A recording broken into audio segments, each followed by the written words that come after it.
Plastic মুক্ত দেশ গড়ি।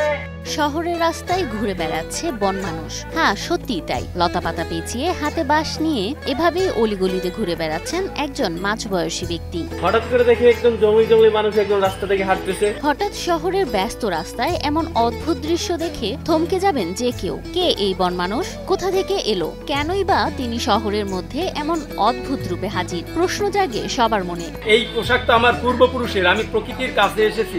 অতীতে মানুষ এই জাতীয় পোশাক পরতো, তাই সেটাকেই আমি মনে করে আমি প্রকৃতির খুব কাছে এসেছি। পোশাক ছাড়া গায়ে শুধুই লতাপাতা, হাতে বাঁশের লাঠি, এভাবেই একজন মানুষ ঘুরে বেড়াচ্ছেন একদম বন দেবতার মতো। লোকজন থমকে দাঁড়াচ্ছেন, কেউ হাসছেন, কেউ আবার সেলফি তুলছেন। মানুষ তো ভয় পাচ্ছে না ঠিক, মানুষ অনেকে আনন্দও পাচ্ছে। এই মানুষটি হচ্ছেন পিরোজপুর শহরের ৪ নম্বর ওয়ার্ডের বাসিন্দা মিজানুর রহমান ফরিদ। পরিবেশ নিয়ে সচেতনতার বার্তা দিতে তিনি গ্রহণ করেছেন এই ব্যতিক্রমধর্মী উদ্যোগ। বাংলাদেশ ঝুঁকির তালিকায় দ্বিতীয় দক্ষিণ এশিয়ার মধ্যে, তাই এ থেকে মুক্তির জন্য মানুষকে সচেতন করার জন্যই আমার এই ব্যতিক্রমী প্রচারণা। আমার খুব ভালো লাগছে যে আমি এরকম একটা প্রচারণা করতে পেরে নিজেকে ধন্য মনে করি। ফরিদের বার্তা স্পষ্ট, প্লাস্টিক বর্জন করুন, প্রকৃতি বাঁচান। যেভাবে সভ্যতা ধ্বংস করছে বন, প্রাণী, নদী, সেই দুঃখ কষ্টের প্রতীক হয়ে ফরিদ নিজেই পরিণত হয়েছেন এক বন মানুষের রূপে।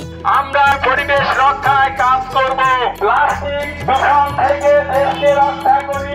ফরিদের এই ব্যতিক্রমী আয়োজন সামাজিক মাধ্যমে ইতোমধ্যেই ছড়িয়ে পড়েছে। সাধারণ মানুষ যেমন এই উদ্যোগকে স্বাগত জানিয়েছে, তেমনি অনেকেই জানাচ্ছেন ভিন্ন ভিন্ন মতামত। একটা মানুষ দেখে সবাই বিস্মিত হচ্ছে, প্লাস আমাদের সবাই আনন্দ লাগতেছে। হঠাৎ করে পিরোজপুর শহরের মধ্যে এসে সবাই আনন্দ দিচ্ছে, আমাদের কাছে খুব ভালো লাগছে। পরিবেশ নিয়ে একটা সুন্দর একটা প্রচার করতেছে, এটা তো খুবই ভালো। সচেতনতা ছড়াতে এমন ভিন্ন কৌশল সত্যি প্রশংসনীয়। ফরিদের একটি ছোট উদ্যোগ, একটি বড় বার্তা। সবাই একটু সচেতন হলে প্রকৃতি সবার দিকে হাত বাড়াবে ভালোবাসার।